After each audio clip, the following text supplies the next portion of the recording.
এই দুনিয়াটা জান্নাত নয়, কিন্তু এই দুনিয়াতে যদি কারো ঘরে একটা নেককার স্ত্রী থাকে, সে ফিল করতে পারে জান্নাত কাকে বলে, সে ফিল করবে। এমনিতে দুনিয়াটা ফিতনার জায়গা, কিন্তু যার ঘরে একটা নেককার সুশ্রী পবিত্র স্ত্রী আছে, যে তাকে দিনের পরে চলতে সাহায্য করে, সে দুনিয়াতেই জান্নাতের ফ্লেভার পাবে ইনশাআল্লাহ। এটা আল্লাহ পাক সবার তাকদিরে নসিব করেন না। যদি আপনি পবিত্র না থাকেন, আপনি যদি হারাম মিউজিকে থাকেন, এই যে ডিজে করেন, 31st নাইট করেন, ইয়াবা খান, মদ খান, হারাম অ্যাফেয়ার্স করেন, জেনা করেন, এইগুলোতে লিপ্ত থাকেন, 10 ঘাটের পানি আপনি খেয়ে এসে থাকেন, আপনি কোশ্চিন কেন পবিত্র নারী পাবেন না? আপনি যাকে পাবেন দেখবেন সেও 10 ঘাটের জল খেয়ে আসছে। অতএব প্রিয় ভাইয়েরা, গার্লফ্রেন্ড আপনাকে ভালোবাসে না,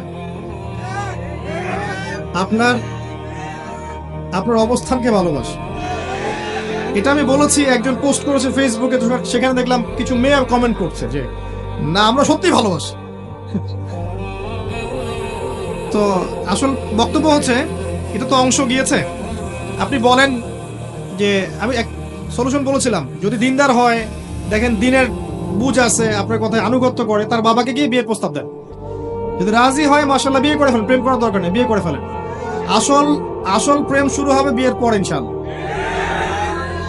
আর তখন বুঝবেন দিল্লি কে লাড্ডুর কি মজা। তখন মনে হবে যে কাশ আরো 5টা বছর পরে বিয়েটা করলে ভালো হইতো। ঠিক আছে? তো বাস্তবতা কঠিন, যেটা আমরা পাই না ওটার প্রতি আমাদের আকর্ষণ বেশি কাজ করে। পাওয়ার পরে দেখবেন যে আসলে জীবনটা মনে আগেই ভালো ছিল, বন্ধুদের সাথে ঘুরতাম, একটু ছিল, স্বাধীনতা ছিল, ফ্রিডম ছিল। এখন সেটা আর নাই। এখন দেখবেন 1 ঘন্টা কেন, 10 মিনিট দেরি হলেই 10টা ফোন আসা শুরু হবে। কোথায় তুমি, কোথায় গেছো, কার সাথে সময় দিচ্ছ, এত সময় দেওয়া লাগে? আচ্ছা, বিয়ের প্রস্তাব দেন, যদি বাবা রাজি হয়, পরিবার মেনে নেয়, আপনার একটা হালাল রিজিকের সোর্স থাকে, আপনি বিয়ে করে ফেলেন। হারাম রিলেশনশিপে যাবেন না, এটা এক প্রকার জিনা। এটা কি এক প্রকার জিনা? কারণ শুধুমাত্র সেক্সুয়াল সম্পর্কটাই জিনা নয়, দেখা সাক্ষাৎ করা, কথাবার্তা বলা, ফোনে কথা বলা, আই কন্ট্যাক্ট, সবকিছু জিনার অন্তর্গত। জিনা থেকে দূরে না আসতে পারলে আপনার মনের মধ্যে নূর কোশ্চিন কেন আসবে না? আল্লাহর জন্য ছেড়ে দেন, আল্লাহ পাক আপনাকে তার চেয়ে 1000 গুণ ভালো দিবেন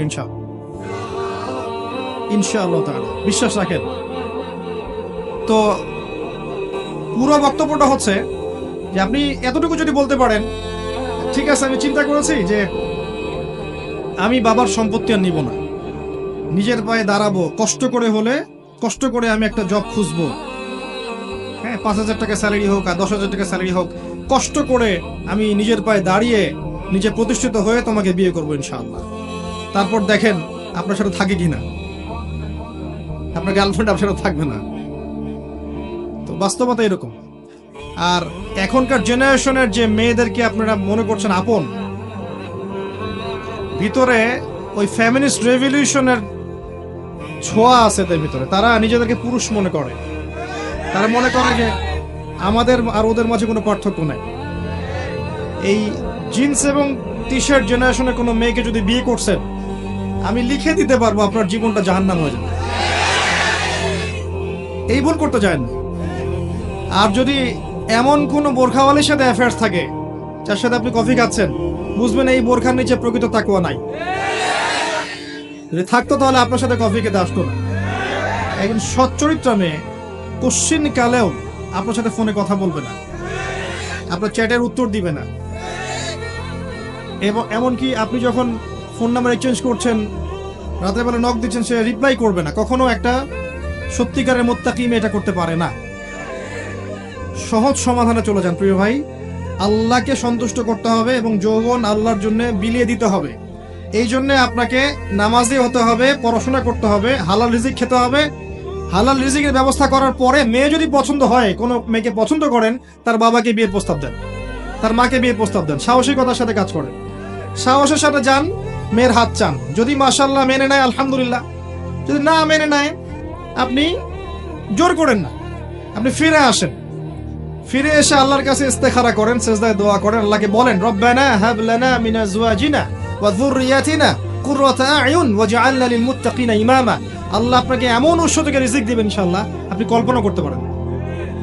তখন দেখবেন সত্যিকারের খাদিজা, সত্যিকারের আয়েশা রাদিয়াল্লাহু আনহুমা, তাদের মতো স্ত্রী আপনার ঘরে চলে আসছে ইনশাআল্লাহ।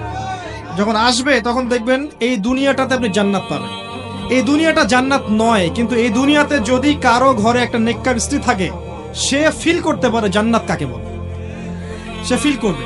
এমনিতে দুনিয়াটা ফিতনার জায়গা, কিন্তু যার ঘরে একটা নেককার সুশ্রী পবিত্র স্ত্রী আছে, যে তাকে দিনের পথে চলতে সাহায্য করে, সে দুনিয়াতেই জান্নাতের ফ্লেভার পাবে ইনশাআল্লাহ।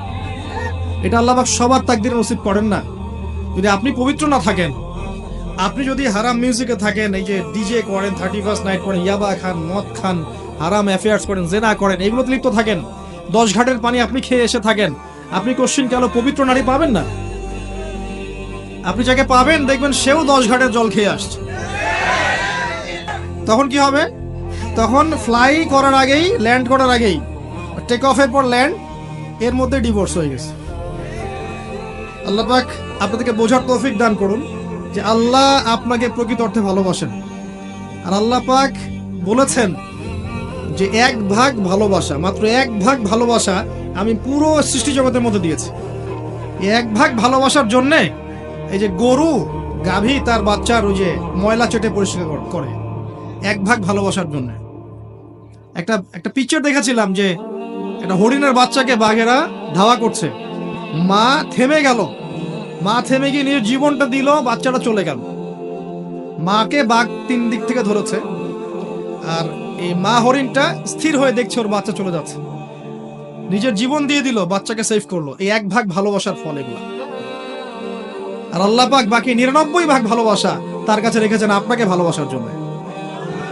কিয়ামতের মাঠে এই ভালোবাসা দিয়ে আল্লাহ পাক আমাদেরকে মাফ করবেন ইনশাআল্লাহ। দুনিয়ার ধোকায় পড়বেন না। নেককার স্ত্রী আল্লাহর কাছে চেয়ে নিন, সলাতে মনোযোগী হন। প্রিয় ভাই, কোরআন পড়েন, নিয়মিত 1 পারা করে পড়েন, সলাতে মনোযোগী হন, আলেম ওলামাদের সোহবতে যান, আরবি ভাষা শেখেন, হারাম মিউজিক ছেড়ে দেন, গার্লফ্রেন্ডের হারাম সঙ্গ ত্যাগ করেন, বিয়ে করেন, পবিত্র জীবনে চলে আসেন, হালাল রিজিক সোর্স তালাশ করেন। আপনাকে যে মেধা আল্লাহ দিয়েছেন, এটা দিয়ে আপনি দিনের, উম্মার, দেশের, জাতির খেদমত করার চেষ্টা করেন। ইনশাআল্লাহ দেখবেন ইনশাআল্লাহ তাআলা বাংলাদেশের এই যুব সমাজের মধ্য দিয়ে, পরবর্তী প্রজন্মের মধ্য দিয়ে ইনশাআল্লাহ আগামী বিশ্বে বাংলাদেশ আল্লাহ চাইতো বিশ্বের সুপার পাওয়ার হবে ইনশাআল্লাহ। আল্লাহ পাক আমাদের সবাইকে কথাগুলোর উপর আমল করার তৌফিক এনায়েত করুন। আমিন। আকুলু কওলি হাযা আস্তাগফিরুল্লাহ লি ওয়া লাকুম ওয়া লিসাইরিল মুসলিমিন। বারাকাল্লাহু লানা ওয়া লাকুম বিল আয়াতিল হাকীম। ইন্নাহু তাআলা জাওয়াদুন কারীম ওয়া রাউফুর রহিম। আসসালামু আলাইকুম ওয়া রাহমাতুল্লাহ।